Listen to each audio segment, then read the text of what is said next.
반갑습니다. 안녕하세요. 네. 다시 그 인사를 하면 여러분 박수로 화답을 좀 해주십시오. 다시 반갑습니다.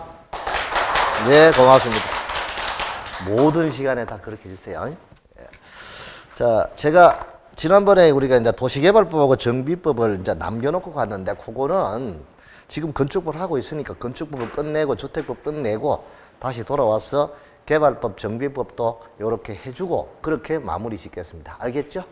예. 자, 오늘 여러분 강의 진도는 건축법에서 지난번에 우리가 정리한 게 이렇게 정리가 됐죠. 자, 우리가 보면은 일단은 이 흐름을 자꾸 보십시오. 여러분 자꾸 할 때마다 여러분 자꾸 기억을 더듬어주고 정리를 해주는 게 되겠죠. 기억을 재생시켜야 되니까. 우리 부동산은 토지와 그 정착물이 부동산이라 했죠. 그러면 토지하고 정착물의 대표적인 게 건축물이다, 이렇게 보셨습니다. 자, 그럼 이제 토지에 관한 공법이 토지를 이용을 하고 계획을 짜고 계획에 맞게 이용하기 위한 우리는 국토의 뭐가 있다 했습니까? 계획 및 이용에 관한 법률이 있다, 이렇게 우리가 보셨죠. 그래서 이제 법률만 공부하는 게 아니라 대통령령 시행 규칙을 합쳐서 우리가 행정명령이라고 하는데, 그것까지 같이 공부를 하니까 법과 대통령령, 행정명령을 합쳐서 법령이라 한다. 이렇게 해서 요 국토의 계획 및 이용에 관한 법령이 30% 12문제가 출제되는 파트다. 그럼 우리나라 국토를 먼저 계획을 수립하고 그 계획에 맞게끔 잘 이용하자는 그러한 법, 이것이 우리는 국계법이다. 그러니까 범위가 이름이 너무 기니까 줄여서 세 글자로 국계법이라고 한다. 이렇게 우리가 지난번에 공부했습니다. 자, 그 다음에 계획만 수립하면 안 되겠죠. 그 계획에 맞게끔 개발하고 사업을 해야 됩니다. 그 개발하고 사업을 하기 위한 법이 우리는 신도시를 만든 도시개발 사업의 절차를 정하고 있는 도시개발법이 있고, 그 다음에 정비사업, 그죠? 정비사업의 절차를 정하고 있는 도시 및 주거환경 정비법이 있다. 자, 여기도 6문제, 여기도 6문제. 요거는 도시개발 사업의 절차를 정한 법이다. 그리고 요거는 요거하고, 그 다음에 이제 정비사업, 요 세 가지 정비사업. 요 정비사업이 과거에는 주주주 도주가였어요. 그래서 6가지 사업이었는데, 주거환경 개선과 주택 재개발과 재건축과 도시환경 정비사업하고 주거환경 관리사업, 그리고 가로주택 정비사업, 이렇게 6가지 사업이었는데, 자, 여기서 주거환경 관리사업, 요것이 요리로 갔어요. 그래서 요리로 가서 요것을 주거환경 개선사업, 요 사업하고, 그 다음에 도시환경 정비사업이 요리로 갔어요. 그래서 이제 도시환경 정비사업이 여기로 가서 요거를 우리가 그냥 주택이라는 말 빼버리고 그냥 재개발 사업 이렇게 말했습니다. 그러니까 공업지역이 노후됐다 또는 주거지역이 노후됐다, 이런 공단이나 주거도시 이런 거를 재건하기 위한 거, 그거 우리가 재개발 사업이에요. 재개발은 건물만 낡은 게 아니에요. 거기 차 운전해가 들어가면 전부 일방통행이야. 저쪽 반틈 갔는데 저 앞에서 차가 기 나와. 그럼 뭐 어떻게 계속 후진해줘야 돼. 큰일 나요. 그러니까 초보 아줌마들 운전하다가 차 세워놓은 차에다 들이받고 야단나요. 큰일 나. 그러니까 그 지역 전체를 싹 밀어버리고 새롭게 재개발하는 게 재개발. 우리 서울로 말하면 강북은 재개발이야. 거의 대부분. 강남은 재건축이야. 건물은 낡았는데 도로라든가 이런 지역의 형성은 그대로 잘 돼 있는 지역이 있죠. 그게 강남이야. 강남은 80년도 이후에 도시계획을 수립했고요. 강북은 80년도 이전에 도시계획을 만들었기 때문에 도로가 엉망입니다. 지역 전체가. 그래서 강북은 재개발, 우리 강남은 재건축이죠. 그래서 여기 이제 요 주거환경은 여기로 가고, 그 다음에 여기 도시환경 정비사업이 재개발로 가서 이게 이제 6가지 사업이 3가지로 통폐합되는데, 여기서 주택 재건축은 그대로 주택만 빼버리고 그냥 재건축 사업이다라고 해서 이렇게 이제 세 가지로 통폐합을 시켰습니다. 그래서 우리가 정비 사업은 이렇게 주제제 이렇게 주제제 시작. 여기 정비 사업이에요. 그리고 6가지 사업이 몇 가지 사업으로? 3가지 사업으로. 그럼 이거 하나 남았잖아. 옛날에 가로주택 정비 사업은 2017년도까지 있었잖아요. 그러니까 올라 금년 말까지. 그럼 가로주택 정비 사업하고 건축법에 빈집 정비 사업이 있어요. 우리 농촌에 빈집만 있는 게 아니라 도회지도 엄마하고 딸하고 요즘 아이를 많이 안 놓잖아요. 엄마하고 아들하고 아니면 딸하고 외국 유학 갔어. 그러면 남편 혼자서 직장 다니면서 큰 집에 살 필요 없잖아요. 그 전세를 주거나 아니면 혼자 원룸을 생활하거나 고시원에 생활하는 이런 불쌍한 아버지들이 많아요. 서울에는. 서울에 보면은 생활이 각박해요. 우리 지방에 오면 올수록 연말 연시 되면 친구들도 자주 만나고 술 먹을 기회도 많고 이런 지방에 오니까 모임이 참 많은 것 같아요. 뭐 종칠 모임, 뭐 친척 모임, 뭐 이모, 저 형제 모임, 무슨 모임이 그렇게 많아요. 서울은 그렇게 모임을 만들 수가 없어요. 왜? 바운다리가 넓어서 아니면 이웃에 있어도 자주 만나기 어렵습니다. 서울이. 그만큼 생활이 그렇게 빠듯하게 돌아가는 거다. 빨리빨리 돌아가고. 또 쉽지 없는 소리 한 것 같아. 그럼 이런 가로주택 정비 사업하고 빈집 정비 그리고 소규모 주택 정비 사업 이러한 사업은 빈집 정리에 관한 특례법이라고 해서 별도 법을 만들었어요. 별도 법을 만들어서 이 법으로 넘어갔고 이제 지금 정비법에 남아있는 정비사업은 이제 주제제 3가지 사업이다. 요거 이제 마무리할 때 다음 주에 내가 강의를 마무리해 줄게요. 아시겠죠? 다음 주 주택법하고 그 다음 주에 마무리할 테니까 해 주시고 자, 그 다음에 국토는 보존해야 되잖아요. 보존에 관한 무슨 법? 농지법이 있어요. 농지법도 농지의 소유와 이용과 그 다음에 농지 보존 파트에 2문제가 출제가 되죠. 그래서 여기 토지에 관한 공법이 26문제. 그 다음에 건축물에 관한 거는 건축 일반에 관한 건축법이 있고 주택 일반에 관한 주택법이 있다 이거죠. 그럼 여기서 이제 7문제, 여기서 7문제 해가지고 14문제 이렇게 이제 봤습니다. 그래서 합쳐서 40문제가 출제가 되는 것이 우리 부동산 공법이다. 이렇게 이제 봤죠. 그래서 이제 이렇게 공부했는데 오늘 지금 하고 있는 게 우리 건축법 하고 있잖아요. 자, 그럼 여기서 이제 제 4편에 건축법은 7문제가 출제가 되는데 자, 전체 구성이 제 1장에 총설 파트가 중요하다 했죠. 그 다음에 이제 2장에 건축물의 건축. 아마 여러분 지금 책상 앞에 자료가 2장 파트의 건물의 건축 1장짜리죠. 자, 그 다음에 3장에 대지와 도로 건축선 파트가 돼요. 자, 그 다음에 4장에 구조와 설비하고 재료에 관한 파트인데 이거는 주택관리사 시험에서는 이게 한 과목이에요. 한 과목이야. 시설개로라는 한 과목인데 공인중개사는 공고문에 보면 이러이러한 법 내용 중에서 중개와 관련된 것이 출제된다고 되어 있습니다. 중개와 관련. 그래서 이거는 중개하고 직접 관련된 게 아니야. 그러니까 요거는 거의 시험 문제 안 나와요. 자, 그런데 나오면 하나 정도는 나오겠죠. 그래서 하나 정도. 그런데 보는데 그건 예상이고. 자, 5장에 면적과 높이 제한에 관한 규정이죠. 그리고 이제 제 6장에 특별 건축구역이라든가 특별 건축구역하고 특별 가로구역이 있습니다. 특별 가로구역. 자, 이 파트 등인데 이런 것들 봐야 돼. 이것도 하나 봐야 돼. 특별 건축구역 하면 딱 떠오르는 거. 지금 123층짜리 서울의 제1롯데월드 이렇게 떠오르면 돼. 뭐라고요?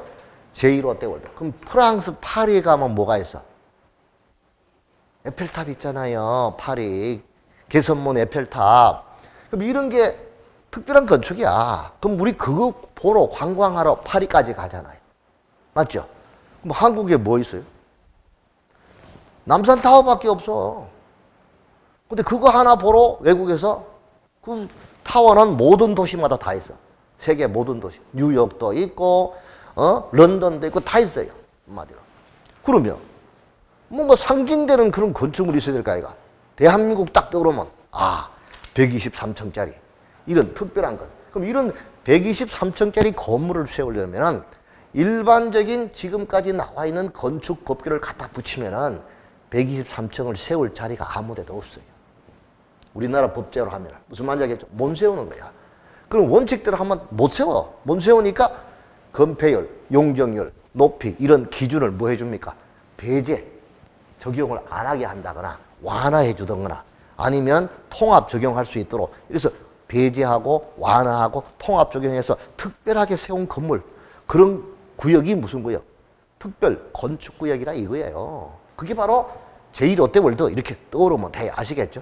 자, 그 다음에 제7장에 보칙하고 뭐하고 벌칙하고 자 이렇게 구성이 되어 있는 게 건축법이다. 지난번에 우리 총설 파트에서 법의 목적하고 그 다음에 용어 정의하고 그 다음에 적용 범위 이걸 우리가 공부를 한다고 했죠. 그럼 이거 지금 정리를 하고 있는 거죠. 그렇게 하고 있는 거니까 이렇게 우리가 보면 돼요. 자, 그러면 우리가 건축법에 지난번에 붙여서 적용 범위는요. 자, 일단 건축법이 적용되는 대상 물건이 있어요. 네, 그리고 이제 대상 행위가 있어요. 행위. 그리고 대상 지역이 있어요. 대상 지역. 이거 어디 가서 한문 쓴다고 내가 혼났어. 이제 국문으로 바꿀게. 대상 지역. 뭐라고요? 대상 물, 대상 행위, 대상 지역. 이 세 가지인데 그 대상물은 앞에 우리가 공작물이 커요? 건축물이 커요? 공작물이 크죠? 공작물 중에서 지붕과 기둥 또는 뭐가 있는 거? 벽이 있는 것을 지난번 시간에 뭐라고 해서 건축물이라고 했잖아요. 맞죠? 그러면 지붕하고 기둥, 벽이 있는 것은 건물인데 지붕이 없다면 뭐라고 해서? 공작물 이렇게 했잖아요. 그러니까 공작물 속에 건축물이 있다. 건축물 속에 주택이 있고 공장이 있고 이런 게 있다. 이렇게 우리가 이해하고 그 속에 시설물이 있다. 이렇게 보면 되죠. 자, 공작물. 그 다음에 건축물. 그 다음에 대지, 구조, 설비 이런 물건에 관한 게 나오겠죠. 그래서 우리가 요거 대지 공부했고 건축물 공부했습니다. 자, 그 다음에 공작물에도 공작물 일정한 공작물은 축조신고 대상이 된다 했잖아. 그래서 우리가 지난번에 자 옹담이라고 했죠. 옹벽과 담장은 2m 넘는 거 사광 8고라고 고수도 이야기했잖아. 사광 4m 넘는 광고탑 광고판 그렇죠. 그리고 8m 넘는 고가 수조 이런 거 봤잖아요. 그리고 이제 오발 5m 넘는 발전 설비 이렇게 봤잖아요. 맞죠? 오발. 그 다음에 육굴탑이라고 했죠. 그러니까 6m 넘는 꿀뚝이나 그 다음에 기념탑, 장식탑 이런 그 탑이 있잖아요. 이런 탑. 그 다음에 8m 이하인 주차장이죠. 그래서 8주라고 했죠. 8m 여기는 넘는 게 아니고 뭐라고? 이하인 기계식 주차장이라고 했잖아요. 그리고 이제 30제곱미터가 넘는 30지라고 했죠. 그게 30제곱미터 넘는 지하 대표, 지하 대표. 오케이? 이런 공작물은 건축법에 뭐 해야 된다? 축조 신고를 해야 된다. 그래서 공작물 축조 신고 대상 이렇게 본 거예요. 오케이? 이렇게 이제 연결되는 거야. 자, 그 다음에 건축법에 적용을 받는 행위가 있어. 건축법은 모든 건축 행위가 다 적용받는 게 아니라 적용받는 행위는 세 가지야. 우선 건축 행위가 적용받아. 뭐가 적용받아? 이것도 지난번에 했어요. 그 다음에 건축이 아닌 크게 수선하는 행위, 대수선하는 행위도 적용받아. 그 다음에 이 건축물을 교육연구시설로 하다가 병원으로 바꿨다. 그러면 용도를 바꾼 거잖아. 이 건물을 수임새를 바꾸는 것을 뭐라고 합니까? 너무 경직되지 말고. 공법 시간은 대화하듯이 물르듯이 아주 재밌는 과목이다. 이렇게 생각해. 수임새를 뭐 하는 거? 바꾸는 걸 뭐라 한다? 용도? 그렇죠. 변경이라고 합니다. 용도 뭐라고? 변경이라고 한단 말이야. 수임새를 바꾸는 것을 우리가 수임새가 용도야. 그럼 여러분 우리말로 몫이잖아. 아버지는 아버지 몫을 다해야 돼요. 가정에도. 어머니는 어머니 몫을 다해야 되고 아이는 아이의 몫이 있고 대통령은 대통령 몫이 있어요.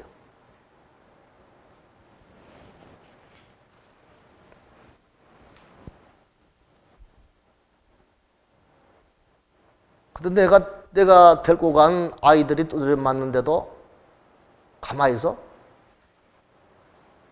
아니 내가 갔는데 두드려 맞는데도 가만히 있잖아. 아, 나 진짜 환장하지. 내 같으면 당장 고홈 왔을 거야 아마. 지금 뭐 이야기하는지 몰라도 돼 그냥. 답답 죽겠네. 자 그럼 건축과 뭐하고? 대소선하고 뭐하고? 용도 변경. 세 가지. 이거 중요한 거죠. 그럼 이거 건축이 뭐라 했어요, 지난번에? 5가지. 지난번에 했잖아. 신정계제의. 와, 이제 국보 시간 이렇게 지금 경직돼 있어. 다 같이. 신정계제의. 시작. 자, 신축, 중축, 개축, 재축, 이전. 이 5가지가 뭐라고 해서? 건축이라고 했잖아요. 맞죠? 신축은 없는 땅에다 새 건물 짓는 거. 부속물만 있는 대지에 주된 건물을 축조하는 것도 신축이다. 이렇게 말했잖아요. 근데 거꾸로 주된 건물이 있는 거에다가 부속물을 건축하면 그거는 정축이 된다. 이렇게 말했죠. 안 했어요? 수험생들의 공통적인 생각은 다 똑같습니다. 자기가 생각이 안 나면 안 배운 거예요. 그런데 우리 수험생들은 정직하게 했어요. 다 이야기해 주시는 감사해요. 아무튼. 자, 그러면 이게 우리가 건축이잖아요. 이전은 내가 사과서릭 하면 떠오르겠죠. 우영수가 어린 시절에 사과서리, 원두막 옮긴 거, 이게 뭐다? 그러니까 주요 구조부를 뭐 하지 않고, 해체하지 않고, 동일 대지 안에 다른 위치로 옮긴 거다. 해체하면 안 돼. 해체하지 않고 다른 위치로 옮기게 그게 뭐다? 이전이다. 다른 대지 안에 다른 위치로 옮긴다. 그거는 뭐다? 그 땅이 빈 땅이면 신축이고 이미 건물이 있으면 정축이 된다. 이렇게 말했잖아요. 그런 거를 주의를 해두시면 돼. 자, 대수선. 크게 수선하는 거라 했잖아요. 자, 9개. 시작. 힌트. 내기. 안 해도 돼. 이건 외우라 한 게 아니라. 내기 보지방. 주미담아 이렇게 말했죠. 9개 맞잖아. 내력벽, 자 기둥, 보, 지붕틀, 방화벽, 방화고에, 그 다음에 주계단, 미관지구, 자 그 다음에 다가구, 다세대, 경계벽, 마감재료. 자 이거를 수설하는 것을 우리가 뭐라고 한다? 대수세력 했죠. 이것도 했나요?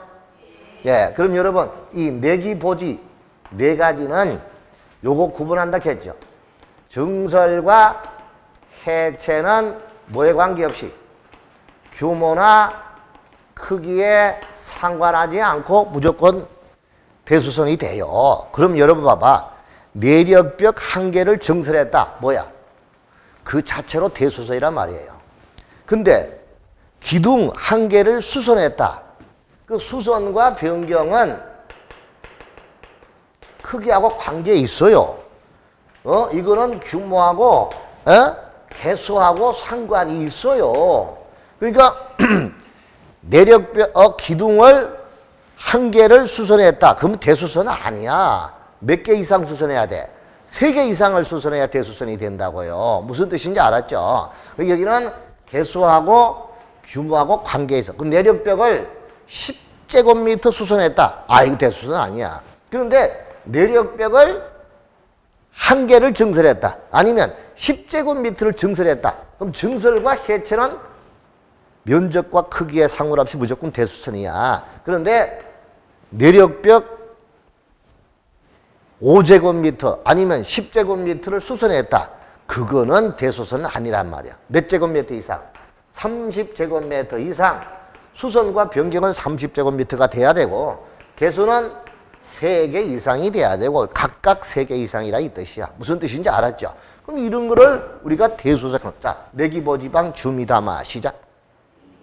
이거 내가 외우라고 한 게 아니잖아. 이해를 하기 위해서 먼저 입에 익으라고 하는 거죠. 자, 여러분 힘 받는 벽 이게 내력벽이에요. 무슨 벽? 저기 기둥이 옆에 있는 내력벽이잖아요. 힘 받는 벽. 저거를 한 개를 꼭 4개 중에서 한 개를 뭐 했다? 해체했다. 이러면 이거는 크게 수선하는 거예요. 그런데 이런 이 안에 있는 벽, 이거는 힘 받는 벽이 아니거든요. 내벽이잖아요. 이거는 내력벽이 아니라니까요. 힘이 없어요. 그건 마음대로 철거해도 돼요. 한마디로. 인테리어 할 때 다 하잖아요. 자, 그러니까 기둥, 보, 지붕들은 몇 개 이상? 3개 이상 수선 변경. 그 다음에 그리고 여기도 알아둘 것은 기둥 한 개를 증설하는 거는 뭐야? 아이죠. 내가 봐. 증설과 해체는 크기하고 상관은 없다니까요. 그럼 기둥 한 개 증설해도 대수선. 기둥 한 개 해체해도 대수선.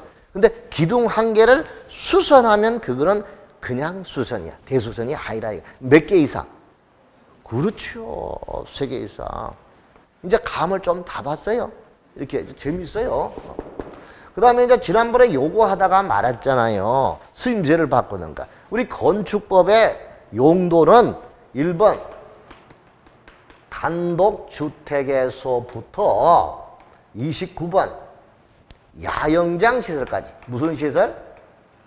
야영장 시설까지 우리가 29가지의 용도가 있다고요.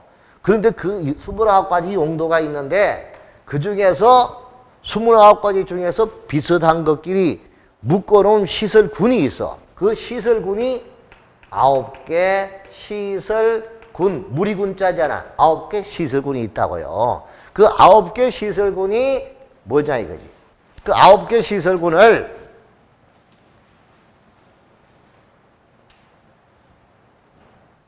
가급적이면 안 지우고 이렇게 하면 제일 좋아요. 그럼 깨끗하거든요. 이게 지우면 허해가지고 보기 싫어. 자, 그러면 29가지의 시설군이 있는데 그 29가지의 용도가 있는데 그 용도에서 같은 것끼리 묶어놓은 시설군이 9개가 있다. 그 9개가 자산, 전문, 영교, 건주, 그가 있죠. 그 밖에. 그럼 자동차 관련 시설이 있고, 산업 등 시설군, 전기, 문화, 집회, 영업, 교육, 의료, 교육, 복지, 그 다음에 근린, 주거 업무, 그 밖에 이렇게 돼 있거든요. 자, 그럼 여기서 페이지가 163페이지를 거기 두 번째 건축물의 용도 시설군 나와 있어요. 근데 여기 옆에서 한번 선생님도 같이 보세요. 163페이지, 163페이지. 163페이지 보니까 거기에 용도 시설군 개선 네 번째 자산, 전문, 영교, 건축이 나와 있죠. 보입니까? 다 같이 자산, 전문, 영교, 건축이 시작. 자, 자산, 전문, 영교, 건축이 시작. 자, 그러면 거기 자동차 관련 시설이 어떤 거예요? 자동차하고 관계되는 거. 주차장, 세차장, 폐차장, 자동차 관계 있는 거죠. 자동차 운전학원 이런 것도 관계 있는 거죠. 맞죠? 이런 게 전부 다 뭐야? 자동차 관련 시설이다. 자, 그 다음에 산업 등 시설군이 어떤 게 있어? 산업 등 시설군은 자, 운창봉, 위자, 묘장, 이름하여 부르면 이렇게 되는 거야. 자, 운수. 그럼 운수는 뭐 택시, 뭐 버스 운수, 전세버스 운수이잖아요. 운수업. 그 다음에 창고, 그 다음에 공장, 위험물 저장, 처리 시설, 자원 순환. 그러니까 여러분 옛날에 폐기물 처리를 지금 자원 순환으로 바꾼 거예요. 이름을. 무슨 말인지 알겠죠? 자, 그다음에 묘지. 그다음에 장례 시설. 그렇죠.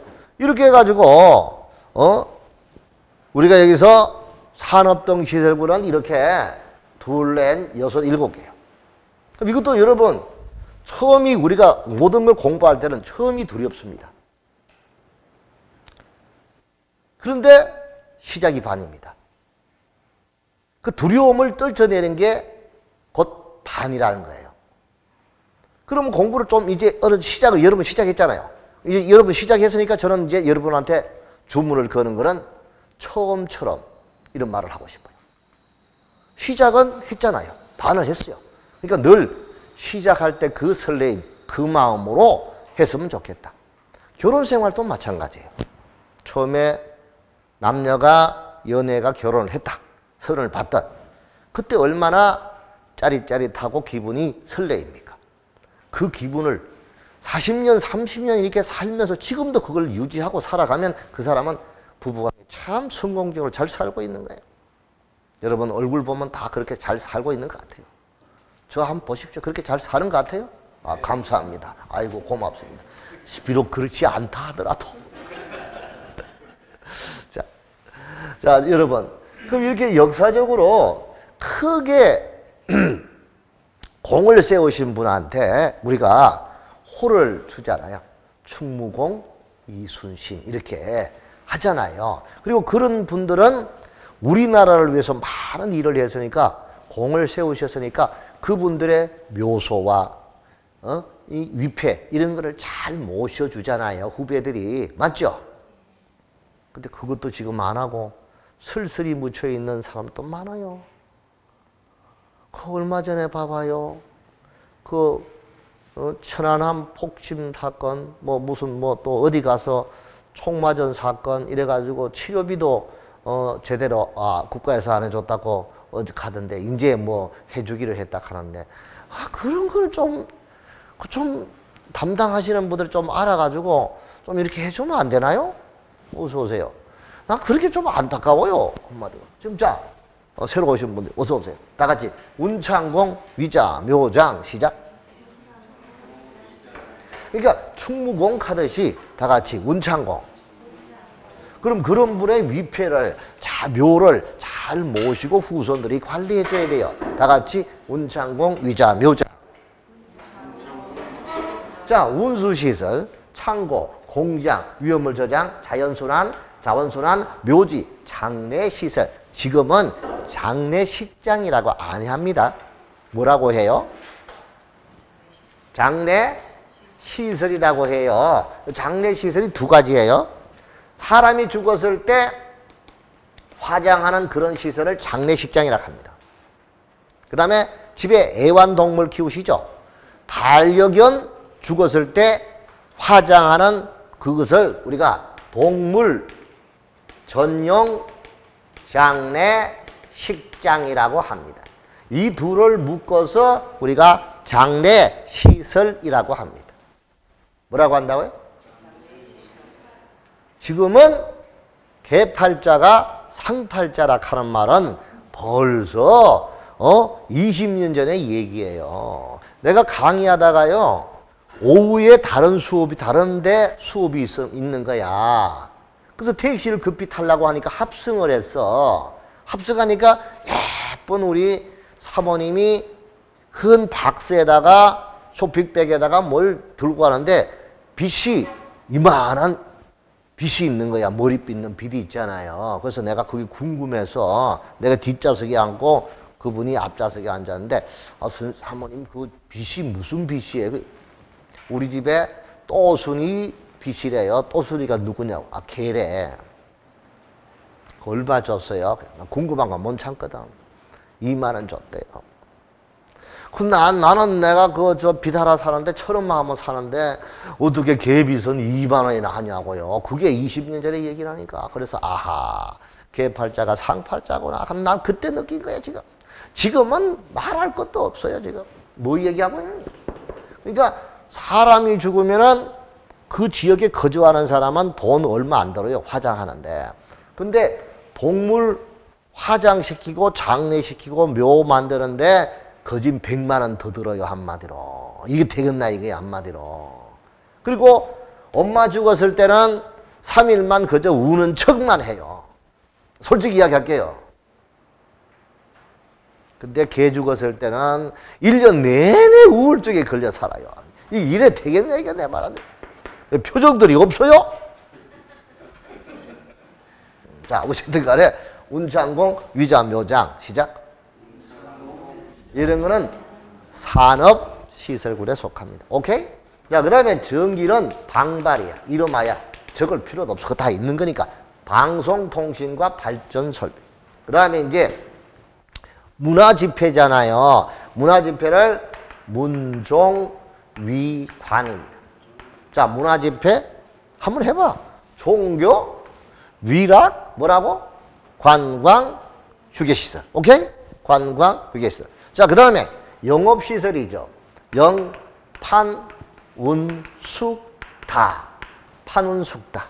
판매, 백화점 같은 거잖아요. 그 다음에 여기는 운동이, 아까는 운수고, 요번에는 운동. 그 다음에 숙박. 그 다음에 다중생활시설. 무슨 시설? 다중생활시설. 그럼 다중생활시설이 뭐냐? 고시원이야, 고시원. 무슨 시설? 고시원. 고시원. 그게 다중생활. 그 다음에 이제 교육, 복지시설에, 자, 의교, 노수, 야야. 자, 의료시설, 교육연구, 노유자, 수련시설, 야영장시설. 보이나요? 그냥 이 신경 쓰지 말고 그냥 이렇게 할 때, 아, 이런 게 있다. 이게 뭐다. 29가지를 이렇게 분류를 9가지로 묶어서 집어넣는 게 9개 시설군이다. 이렇게 보는 거죠. 자, 그 다음에 권리는 1종이 있고 2종이 있고요. 주거 업무는 자, 단공, 업교, 군이다. 이렇게 보는 거예요. 자, 단독, 공동, 업무, 교정, 군사시설, 그리고 그 밖에가 동식물 관련 시설. 이렇게 해가지고 29가지를 이렇게 9개로 묶어놨어요. 그 아까 내가 용도 변경은 건축물의 수임새를 바꾸는 거라고 했잖아요. 그럼 여러분 이 건축물의 용도가 교육연구야. 교육연구시설인데 이거를 병원으로 바꾸는 것은 용도를 바꾸는 용도 변경이잖아요. 그 용도 변경은 그냥 하면 안 되잖아. 이걸 새로 집을 짓는 거와 마찬가지로 중요한 그런 허가를 받고 경미한 용도 변경은 신고만 하면 되고 이런 절차가 있단 말이에요. 그게 바로 용도 변경 행위의 경우죠. 그럼 여기 봐봐. 여기 이렇게 자동차 관련 시설을요, 다른 걸로 바꿀 때는 무조건 이거는 신고예요. 뭐라고? 위에서 밑으로 내려가는 내림차순으로 변경하는 거는 무조건 뭐다? 신고. 위에서 밑으로 내림차순으로 변경하는 건 뭐라고? 신고. 자, 올라가는 거. 올림차순으로 변경하는 것은 뭐다? 무조건 허가입니다. 그럼 이게 시험 문제 첫 번째 나오겠죠. 뭐라고? 한번 봐봐요. 단독주택을 일종 근린생활시설로 바꿨는데, 그러면 여러분 일종 근린생활시설이 뭐냐? 내가 여름에 반바지 차림으로 스레빠 뗄 거 짚고 탁 아파트에서 엘리베이터 타고 내려오면 우리 아파트 상가에 보이는 게 뭐? CU가 뭐지? 예, 편의점 보이잖아요. 그리고 세탁소 보이잖아요. 그리고 머리 손질하는 미용원 보이잖아요. 이런 것이 가까이 있는 게 뭐다? 일종 근생이야. 그리고 의원, 치과의원 이런 거 있죠. 그리고 조그마한 교습소 이런 거 있잖아요. 이런 거. 이게 바로 여기에 속하는데 그걸로 단독주택을 그걸로 바꾸는데 바꾸면 올라가는 거잖아. 올라가니까 뭐야? 허가. 그러면 일종에서 단독으로 바꾸거나 아니면 의료시설을 단독으로 아니면 판매를 의료로 이렇게 내려가는 거는 무조건 뭐다? 내려가는 거는 신고, 올라가는 거는? 그럼 옆으로 가는 거는 뭘까요? 여기 운수시설을 창고로 바꾼대. 옆으로 가는 거. 운수시설을 창고로 바꾼대. 요거는 건축물 대장의 기재사항의 변경 신청. 뭐라고요? 건축물 대장의 기재사항의 변경 신청. 무슨 신청? 건축물 대장의 기재사항의 변경 신청. 그럼 여러분 이제 해결됐죠? 왜 자산 전문 영교 건축이 왜 이렇게 중요한 게 아니야. 일단 내려가는 거는 내림 차선으로 변경하는 건 뭐다? 올림 차선으로 변경하는 거는 허가 옆으로 동일 시설군, 이게 동일 시설군이잖아. 동일 시설군 상호간에 바꾸는 것은 뭐다? 건축물 대장에 운수에서 창고로 바뀌었다. 창고를 공장으로 바뀌었다. 이렇게 대장에 건축물 대장이 있잖아요. 그게 뭐만 하면 돼? 기재사항의 변경 신청만 변경해달라. 이렇게 지금 운수로 되어 있는 창고로 바꿔달라. 이렇게 신청하면 된다. 오케이? 그 다음에 이제 여기 근린생활시설이 있잖아요. 1종을 2종으로 바꾸거나 2종을 1종으로 바꾸거나 이렇게 동일 근린생활시설을 상호간에 바꾸는 거. 에? 그리고 동일 용도 상호간에 바꾸는 거. 자, 여기 단독주택이 뭐냐? 지금부터 공부할 거야. 용도 분류를 지금부터 공부하면은 용도 분류가 여기 봐봐. 책에 보자고요. 페이지 156, 용도 분류가 157페이지. 157페이지 제일 밑에 오른쪽에 보니까 단독주택이 단, 다다, 공으로 돼 있죠. 자, 단독주택. 자, 1번 단독주택, 가번 단독주택, 나번 다중주택. 157페이지. 자, 157페이지 오른쪽에 용도분류 보이십니까? 자, 거기에 단독주택에 가번에 단독주택. 머리 글자리가 여러분 공부 잘하라고 굵게 표시까지 해놨잖아. 그러면 동그라미도 한번 쳐봐야지. 선생님이 여기 단, 다다공이라 해놨잖아. 다 같이. 뭐라고요? 그럼 굵게 표시한 걸 동그라미 치니까 네 가지 맞죠? 단독, 다중, 다번에 다가구, 그리고 한 장 넘어가니까 공간의 공자. 보입니까? 자, 그럼 이제 그거를 딱 연결하니까 다 같이 단, 다다공. 시작. 단, 다다공. 그 외에 옛날에 가수 중에 이거 담다디 노래 부르는 사람도 있죠. 누구야? 아, 그런 거는 참 잘 기억해요. 근데 이거 단다다공 이거는 왜? 자, 같이 단다다공.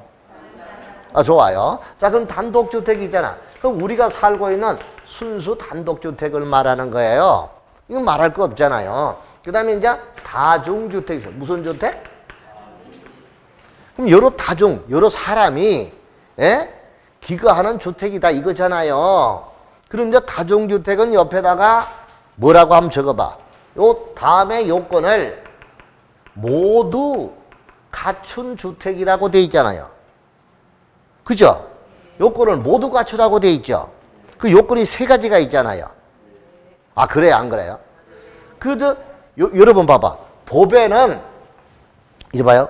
법에는 의의가 있고, 성질이 있고, 요건이 있고, 적용 범위가 있고, 그 다음에 효과가 있어요. 그러니까 한마디로 법에는 귀승정결이 정확해요. 육하원칙 언제 어디서 무엇을 어떻게 왜? 이게 정확하다고요. 오케이? 내가 너무 말을 어렵게 하나? 어려워요? 어려워요? 어렵다고요? 좋아. 그러면 이렇게 이제 언제 어디서 무엇을 어떻게 이런 식으로 육하원칙에 따라서 만들어진 게 법이라는 거예요. 그럼 이제 이 요건이라는 것은 무엇을 할 때 갖추어야 하는 기본적인 조건을 말하잖아요. 여기는 이제 요건이 개별 요건이라는 말이 있고 동시 요건이라는 게 있어요. 그러면 책에 보니까 1, 2, 3번 다중주택이 되기 위해서는 다음 세 가지 요건을 모두 갖춘 주택이라 했잖아요. 그러면 그 중에 하나만 갖추면 되는 것을 무슨 요건? 그렇지. 개별 요건. 세 가지를 다 갖춰야 되는 요건은 무슨 요건? 동시 요건. 이 법에는 가장 기본적인 거예요. 무슨 말인지 알겠죠? 그러니까 우리가 공부할 때 이런 말들을 잘 찾아서 공부해야 돼요. 알았죠? 그래서 이제 다음 중 하나 하면 무슨 요건? 개별 요건. 다음 모두 하면 무슨 요건? 전부 하면 무슨 요건? 동시 요건. 이렇게 이야기하면 돼요. 알았어요? 자, 그러면 다중주택은 다음 요건을 모두 갖춘 거니까 이게 무슨 요건이야? 동시 요건인데 일단은 그 세 가지 요건을 우리가 모두 갖춘 주택을 다중주택이다. 자, 그렇게 이 얘기를 해도 잘 모르겠어. 그럼 읽어보니까 첫 번째 조건이 뭐야? 학생, 직장인 등 여러 사람이 장기간 거주할 수 있는 구조로 되어 있는 것. 그럼 여러분, 학생과 직장인 등 여러 사람이 장기간 거주할 수 있는 구조로 되어 있는 주택이 어떤 거야?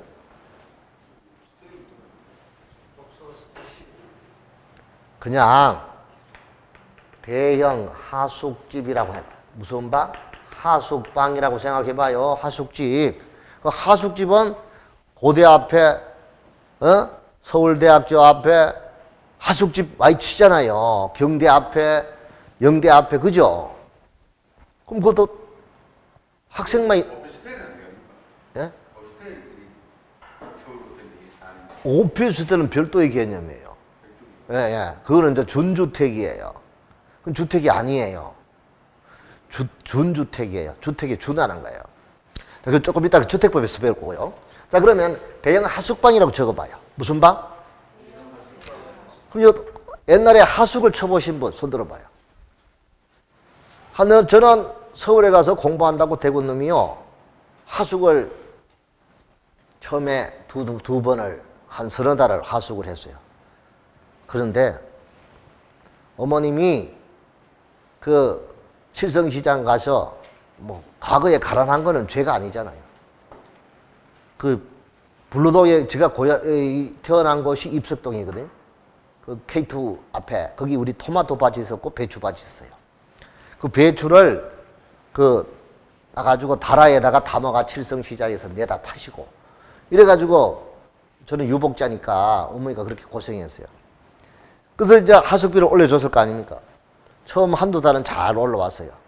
세 번 달도 하숙비가 보름 밀리고 일주일 밀리고 한 달 밀리고 밀리더라고. 밀리니까 하숙집 아줌마가 밥상이 달라졌어요. 거기 이제 아까 직장인 했잖아. 중소기업은행에 다니는 같이 하숙을 친 친구가 있었는데 그 친구는 월급이 잘 나오잖아요. 하루도 안 늦고 오히려 빨간 날이면 하루 땡기가 주니까 그 친구한테는 달걀 후라이가 듬뿍듬뿍 나오는 거예요. 나는 하숙비 밀린다고 달걀 후라이도 안 나오더라고. 내가 인생을 어릴 때 달걀 후라이에서 인생을 배웠다니까요. 좀 생각해봐요. 달걀 후라이 인생이라고. 자, 아무튼 대형 하숙방. 그 다음에 두 번째 조건이 뭐야? 독립된 주거 형태. 줄 쳐봐요. 무슨 형태? 독립된 주거 형태. 그럼 거기 들어봐요. 우리가 주거 형태에서 독립된 주거 형태는 뭐를 갖추면 독립된 주거 형태가 돼요? 그렇죠. 우리 사장님 참 빠르시네요. 일단 먹고 씻고 자고 다 같이 먹고 씻고 자고 그게 세 가지가 갖춰져야 독립된 주거 형태라고 볼 수 있는 거죠. 먹는 거 취사 밥을 해 먹을 수 있어야 되잖아. 씻는 거 욕실이 있어야 되잖아. 그리고 잠잘 방이 있어야 되잖아. 그게 독립된 주거 형태라고. 먹고 씻고 자고. 오케이? 그러면 그런 독립된 주거 형태가 있어야 돼요? 없어야 돼요? 독립된 주거 형태가 있으면 안 돼요. 무슨 말인지 알겠죠? 독립된 주거 형태가 아닐 것이라 했잖아. 그걸 줄추라고 봐. 보입니까? 다만 예외적으로 각 실별로 욕실은 설치할 수 있으나 씻는 거는 할 수 있으나 취사시설은 설치하지 않는 것이다. 이것 때문에 나의 밥상하고 하숙비 잘 내는 친구의 밥상이 달라진 거야. 한마디로. 하숙집은 몇 시부터 몇 시 아침 시간이에요. 그 시간에 안 내려오면 밥 안 줘요. 해봤잖아요. 한마디로. 자, 그 다음 세 번째 조건이 뭐야? 한계동의 주택으로 쓰이는 바닥 면적 합계가 330제곱미터, 330은 몇 평이죠? 100평? 3 곱하면 된다 했죠? 3 곱하고 소수 앞으로 하나 땡겨라 했잖아. 자, 이리 봐봐요. 330제곱미터야. 제곱미터를 평수로 곱하려고 하면 3을 곱하면 돼. 3, 3은 9, 3, 3은 9. 소수 앞으로 땡겨주면 돼. 한 자. 끝에서 한 자. 그럼 소수 찍어주면 99평이죠. 무슨 말인지 정확해. 660은 198평이야. 200평 안 되는 거죠, 한마디로. 근데 보통 통상률이 200평이라 하는 거지, 한마디로. 자, 어쨌든 간에. 자, 여기서 주택으로 쓰이는 바닥 면적 합계가 330 이하, 100평 이하고 주택으로 쓰는 층수가 몇 개층? 층수가 몇 개층? 3개층. 이리 봐요. 자, 여기 요렇게 하면은 이게 몇 층입니까? 3층이죠. 자, 그런데 여기 1층은 요렇게 기둥만 있어요. 여기 주차장으로 쓰고 있어요. 이거를 우리가 뭐라고 합니까? 이걸 필로티락 합니다. 무슨 티? 이걸 필로티락 한다면 무슨 티? 다 같이 필로티. 그 필로티는 프랑스 말인데 기둥이에요, 기둥. 기둥만 있고 아무것도 없고 주차장으로 썼다거나 통으로 쓰는 이런 공간을 우리가 뭐라 한다? 필로티. 필로티가 있어요. 그럼 이거는 4층짜리잖아요. 건물은 4층이죠. 4층인데 이게 빈 공간이고 이게 이제 주거용으로 쓰고 있다. 그럼 이거는 주택으로 쓰이는 계층이 몇 개층이에요? 주택으로 쓰이는 계층이 몇 개층?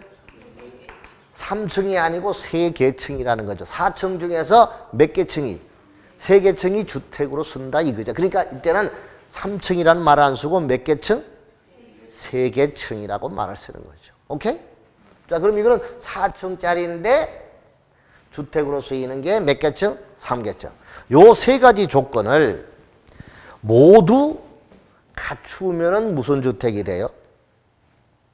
그게 다중주택이 되는 거죠. 그럼 보통 우리가 실무적으로 이런 주택을 뭐라고 부릅니까? 예? 실무적으로. 예? 뭐 어떤 사람은 빌라락 하기도 하고 뭐 이렇게 뭐 그런 개념, 법적인 개념이 아니잖아요. 무슨 말인지 알겠죠? 이렇게 이제 보는데 이거는 단독주택이에요. 이거는 주인집 한 집이야. 주인이 한 사람밖에 없어요. 이 가구별로 개별 등기가 돼요, 안 돼요? 안 됩니다. 이게 단독주택. 그래서 단독주택 중에서 다중주택이다. 생각이 안 나면 대형 하숙방이구나 이렇게 생각하면 된다 이거죠. 오케이? 그리고 조건은 다 갖춰야 되니까 독립된 주거 형태가 아니고 332하고 주택으로 쓰이는 계층이 3계층 이하일까? 오케이? 이건 무슨 주택이다? 다중주택, 단독주택이다. 오케이. 자, 그 다음 두 번째 다가구주택입니다. 요번에는 여러 가구가 사는 거죠. 다중보다는 개념이 더 넓죠.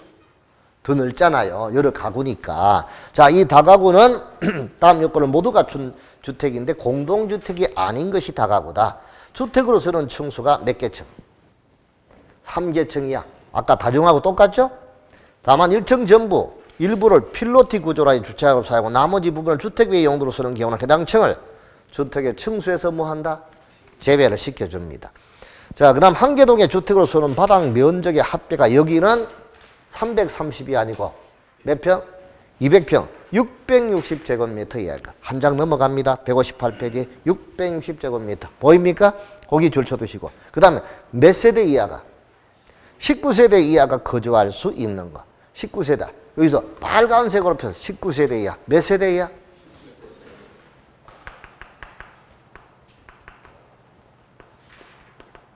그럼 여러분 봐봐. 주택의 개념 중에서 세대수가 제한되어 있는 주택은 무슨 주택밖에 없어? 이 다가구밖에 없어. 나머지는 세대수 제한이 없어. 그 세대수가 제한되어 있는 거는 무슨 주택이다? 다가구 주택이다. 요거 기억하면 돼. 요것도 여러 가구가 살고 있는 것이지만 이거는 공동주택이 아니고 무슨 주택이다? 단독주택이다. 무슨 주택? 그럼 이거는 개별 등기가 돼요, 안 돼요? 단독이니까, 주인이 한 사람이니까 안 되죠. 이것도 역시 개별 등기가 안 된다. 무슨 말인지 알겠습니까? 자, 그렇게 기억하시고. 자, 그 다음에 이제 공관. 공관은 대통령이 살고 있는 집, 영빈관, 또 시장님이 살고 있는 시장 관사 이런 것을 뭐라고? 공관이라고 합니다. 자, 그럼 이 단다다공 이게 무슨 주택이야? 단독주택이죠. 그럼 이리 봐봐요. 그럼 여러분 다중주택을 뜯어버리고 다가구로 바꾼다. 이거는 동일 용도 상호 간에 바꾸는 거죠. 예? 동일 용도 상호가 동일 시설군이 아니고 동일 용도 상호가이잖아. 자, 이런 거는 그냥 할 수 있는 거예요. 같은 용도끼리니까. 무슨 말인지 알겠죠? 이렇게 우리가 봅니다. 그래서 용도의 변경은 다 같이 내림차순으로 바꾸는 걸 뭐라고? 신고. 올림차순으로 바꾸는 것을 뭐라고? 허가. 옆으로 가는 것을 뭐라고? 대장의 기재상의 변경. 대장 기재상의 변경. 그 다음에 같은 용도끼리 바꾸는 거. 근린생활시설 상호간에 바꾸는 거. 이거는 그냥 할 수 있다. 몇 가지? 허가, 신고, 대장의 기재상 변경, 그냥 하는 거. 네 가지가 뭐라고? 용도 변경이다. 이렇게 보면 되겠습니다. 자, 그 다음에 이제 공동주택은 아연다기. 자, 공동주택은 뭐라고요? 공동주택은 페이지 158페이지 그 2번의 공동주택이 아연다기 보입니까? 아파트, 연립, 다세대 뭐라고? 기숙사. 이 네 가지가 무슨 주택? 공동주택인데 아파트는 몇 개 층 이상? 5개층 이상. 158페이지 공동주택 보는 거예요. 자, 5개층 이상이죠. 5개층 이상의 주택이 아파트. 연립주택은 한 개동의 바닥면적 합계가 얼마? 660을 뭐 합니까? 초과하고. 층수가 몇 개 층? 자, 이리 봐요. 자, 여기다가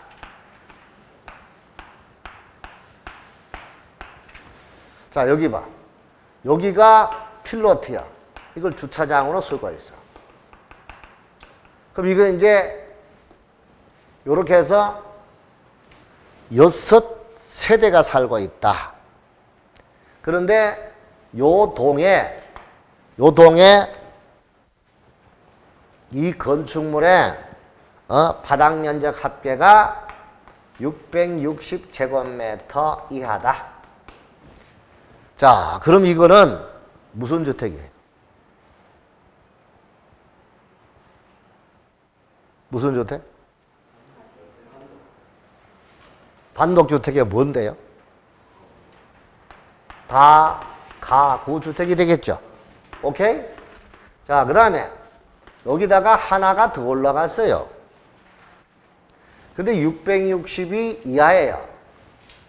그리고 세대별로 개별 등기가 돼요. 그럼 뭐가 되지? 다세대 주택. 무슨 주택?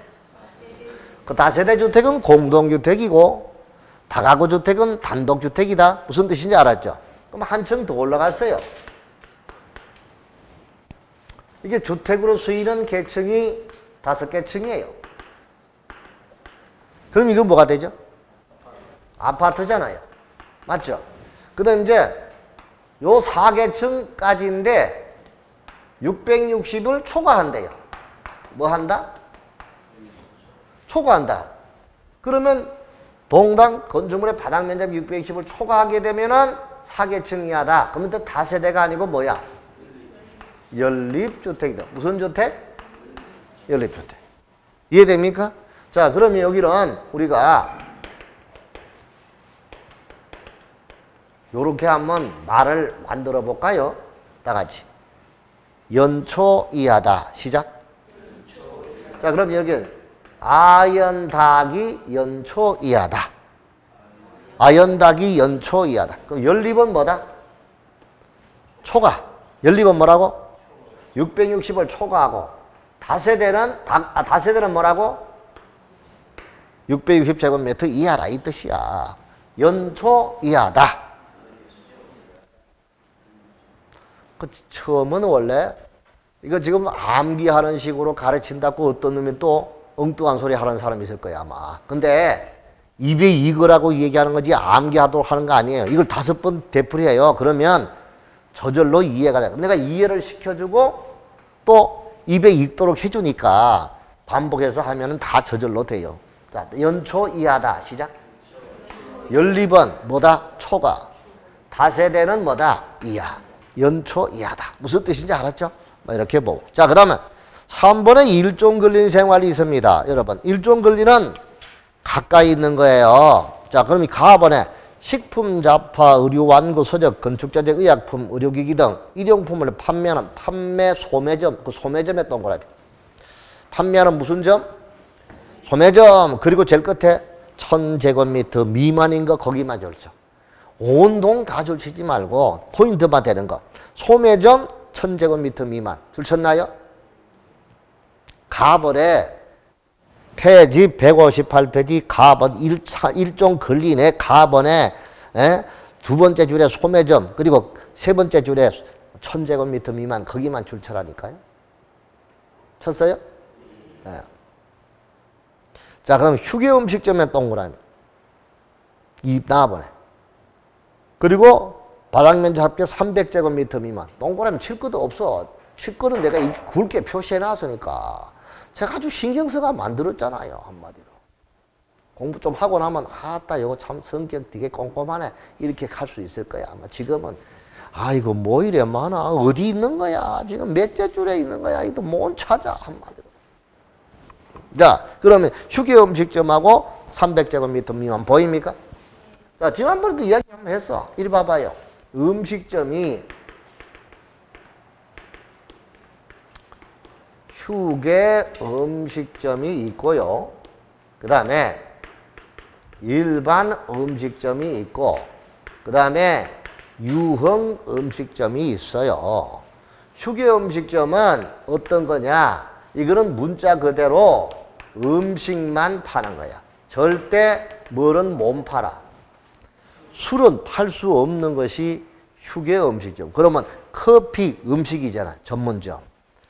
뚜루즈요 빵집이잖아요. 파리바게뜨 이런 빵집이라든가 김밥 전문점 이런 것이 휴게 음식점이에요. 무슨 음식점? 그 이런 휴게 음식점은 어디에 다 세울 수 있어요. 어떤 용도 지역이든 다 가능합니다. 모든 용도 지역이 다 가능한 게 일종 근린 생활에 일종 원래 휴게 음식점 이런 거란 말이야. 아시겠죠? 자, 그러면 여기는 이제 알아둘 거는요. 알아둘 거는 휴게 음식점에서 300제곱미터 자 이상이 있고 300제곱미터 미만이 있다는 거예요. 크기가. 그럼 300제곱미터는 3, 3, 90평이잖아요. 아, 맞아요. 3 곱하면 된다 했잖아. 3, 3은 90평이죠. 90평이 이상이면 이 뭐냐?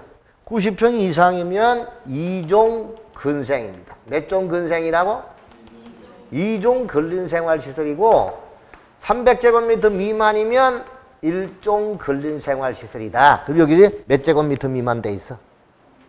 3 미만 돼 있죠? 그러니까 1종이란 말이야. 300이 넘으면 2종이 되는 거예요. 오케이? 그 다음에 일반 음식점은 뭐냐? 이거는 음식도 팔고 술도 파는 곳이 일반 음식점이야. 그럼 여러분 여기 전부 일반 음식점이잖아. 한마디로. 술 팔고 다 하잖아요. 그럼 이런 일반 음식점은 우리 집 아파트에 가까이 있으면 안 돼요. 바로 그 앞에 상가에 있으면 안 되잖아. 냄새 나잖아. 그러니까 상가를 벗어나는 거야. 오케이? 그러니까 이게 몇 종이야? 2종 근생이지. 몇 종 근생? 2종 근린 생활시설이다 이거예요. 이거는 크기하고 상관없어. 일종 휴게 음식점은 300 미만은 1종, 300 이상은 2종인데 일반 음식점은 300 이상, 300 미만 이 구분이 없단 말이에요. 일반 음식점은 크기에 상관없이 무조건 몇 종이다? 그렇죠. 2종이다 이거예요. 오케이? 다 같이 이래 한번 저를 한번 봐봐요. 저 보면 기분 안 좋아요. 다 같이 한번 웃어봅시다. 시작. 스마일. 스마일 좀 웃어봐요. 좀 크게. 뭐가 그렇게 누가 쫓아와요? 겁이 나요? 자, 이렇게 웃으면서 공부할 때 절대 세상 만사 모든 걸 스트레스 받으면서 하지 마세요. 그럼 내 생명을 단축시키는 거예요. 즐거우니까. 나는 여기 내려오는 게 즐거워요. 아침에 좀 일어나기가 조금 불편해. 일찍 일어나야 되니까. 근데 아침에 나올 때 기도하고 나와가지고 차 타고 또 기도하고 내려가지고 기도하고 하니까 좋아요. 마음이 너무 편해. 늘 오는 게 감사해. 왜? 두 다리 튼튼하게 내가 다닐 수 있으니까. 또 불러준 것도 고맙고 여기 와주신 여러분들도 고맙고 다 감사한 거야. 저 자식 입에 발린 침도 안 바르고 거짓말하고 하는데 그게 아니라니까. 옛날에는 진짜 안 그래도 지금은 너무 감사히 생각해요. 아시겠죠? 여러분 고맙습니다. 자, 그러면 유흥음식점은 뭐냐? 유흥음식점은 이거는 음식 플러스 술 플러스 띵까띵까 가무까지 파는 거야 이게. 오빠 몇 번 가봐. 무슨 말인지 못 알아먹죠. 이런 게 유흥음식점이야. 이거는 위락시설이라고요. 무슨 시설? 이건 술집이잖아. 위락시설이야. 그럼 이게 일종 건적 이런 게 구분이 됐죠? 이런 걸 우리가 이제 알아두고 가면 좋을 것 같아요. 그래서 여기 일종에 다 안 봐도 좋아요. 그럼 일종은 여러분, 일종 걸린 생활이 뭐냐? 이리 봐요. 적지 말고. 끝에 원자 붙은 거는 전부 다 일종이다. 뭐 들린 거? 자, 아파트 딱 나오잖아. 나오면 뭐가 있어?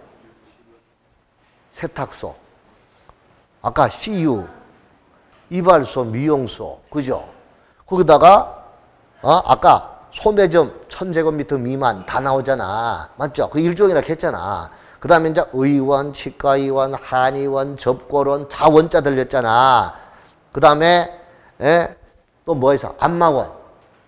좀 피곤하면 얼굴 마사지, 경락 마사지 받는 것도 이거 안마원. 이것도 일종 근린 생활시설이라고요. 무슨 뜻인지 알겠죠? 그럼 이런 게 이제, 그 하나만 더 여쭤볼게요. 치과 의원이 있고 치과 병원이 있잖아요. 의원하고 병원은 뭐가 차이 나요? 네? 아니죠. 전문이 아니면 의원도 못해요. 다 전문입니다. 큰일 날 소리죠. 종합적으로. 그래요. 근데 이제 의료법이 개정이 돼야 되는데 옛날에는 이랬어요. 자, 우리 민법 시간에 권리의 주체하면 한번 얘기해봐요. 권리 주체. 권리 주체의 반대말이 뭔데? 객체지. 참네. 우리 국어 시간에 공부 좀 하자고요. 주체의 반대말은 객체지 뭐. 권리를 행사하는 사람이 주체잖아. 그럼 주체는 누구와 누구야? 이거는 법 공부가 아니라니까. 상식이라니까. 자연인과 법인이잖아. 권리를 행사하는 사람이 누구냐고요. 사람이 목숨이 붙어있는 자연인과 법률상 인격을 부여한 사람이 법인이지. 그게 사단법인, 재단법인 아니냐고요. 맞지요? 에? 갑자기 이상한 수령을 짓고 있어. 내가 이게 우리가 주체라고요. 객체는 뭐예요? 권리를 행사하는 대상물이잖아요. 그게 바로 물건이지. 참네. 물건이 어떤 게 동산도 있고 부동산도 있고 진짜 난 얘기 안 할래 진짜. 맞죠? 그럼 이런 거에 대하여 권리를 내 거다 네 거다 주장하는 게 그게 우리 법률 관계라는 거야. 무슨 말인지 알겠죠? 자, 그러면 자연인은 언제부터 언제까지 권리 능력을 가져요? 출생, 죽을 때까지. 태어나서 죽을 때까지 갖는 능력이 우리가 권리 능력이라 하잖아. 민법 시간에 권리 능력, 행위 능력 이런 말 배우셨잖아요. 딴 거 아니라니까요. 사람이 태어나서 죽을 때까지 갖는 능력을 무슨 능력? 그러다가 이제 보통 한 20세 좀 되면은 성년이 되면 지 혼자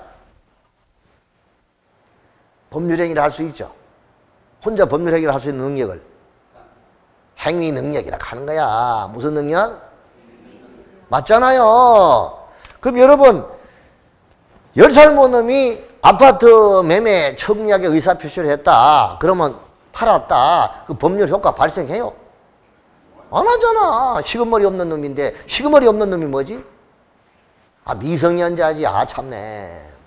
맞죠? 그래서 이제 행위 능력이 없다 하면은 미성년자.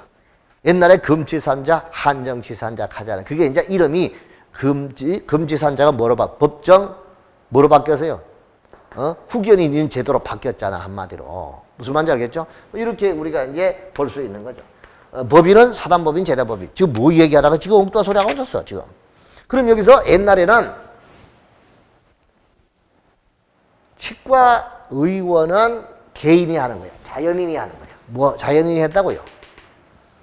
의사면허 있는 전문의 자연인이 했는데, 치과병원은 반드시 법인이어야 돼요.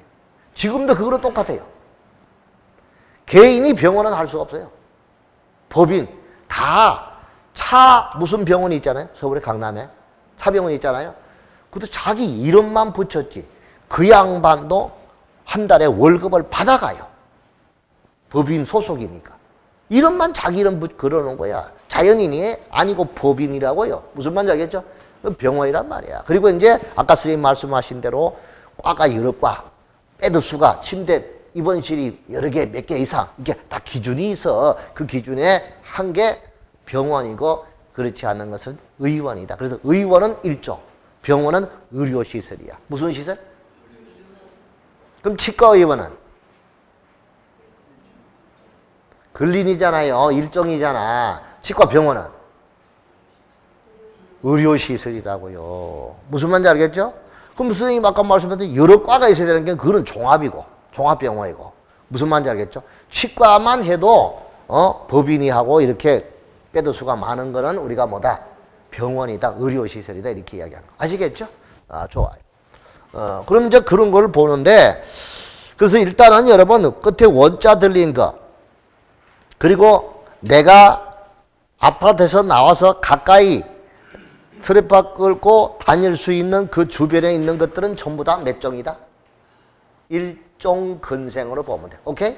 자, 그 다음에 공 갖고 노는 거 있잖아요. 오른쪽에 탁구장, 체육도장, 페이지 159페이지. 공 갖고 노는 거. 여러분, 공 갖고 노는 거 중에 공중에서 운동기구 중에 제일 작은 공이 뭐지? 탁구공, 골프공보다 더 작대요, 탁구공이.